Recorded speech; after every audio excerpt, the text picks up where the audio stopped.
Well, there was just something about the glow of neon and chasing lights that left many in awe back in the 40s and 50s. And while neon signs are now fewer and farther between, there is one Appleton area man who has spent decades trying to bring them back to life. Fox 11's Pauline Lee introduces us this evening to one of the last neon sign artisans in the area.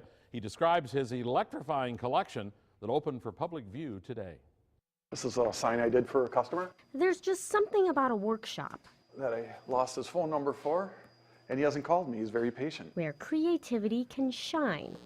Judge Schleissner's creativity has a certain neon glow. There's a lot, and that's not all of them. A friend got him interested in making and restoring neon signs nearly 30 years ago. This is all patterns I drew by hand. The process hasn't changed much. There's marking the glass, then heating it, Once it's molten and ready to bend, I will blow into it to keep the diameter. and finally giving it some shape. Then repeat for hours until the entire pattern is complete. And after all of these years, he still says, The actual bending time is my me time where I, relaxing.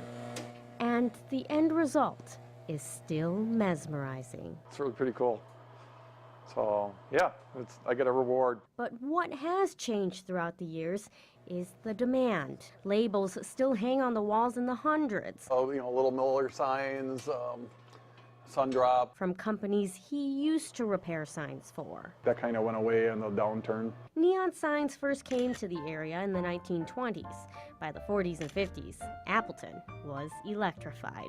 It wasn't like Times Square or the Las Vegas Strip, but in some ways, looking at the pictures, it really had that look of just packed with neon. Everyone had to have those colorful tubes and chasing lights, from popular restaurants to chiropractors, and even funeral homes. But cost and repair time faded neon's popularity in the 60s. While many just traded them for the next greatest invention, the more than 30 iconic signs now on display at the History Museum at the castle somehow found their way to Jed. Just because I like them. He is one of the last working neon sign artisans in the Fox Cities. Just doing the restorations and bringing them back to life is my main passion.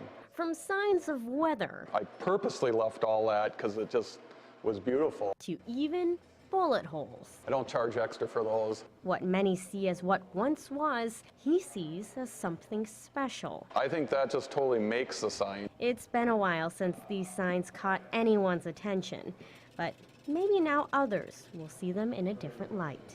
Reporting in Appleton, Pauline Lee, Fox 11 News. Schleissner went on to say that it took more than 100 volunteers to get the exhibit ready, from painting to installation. And you do have plenty of time to check it out. The exhibit will be at the museum on College Avenue in Appleton until September.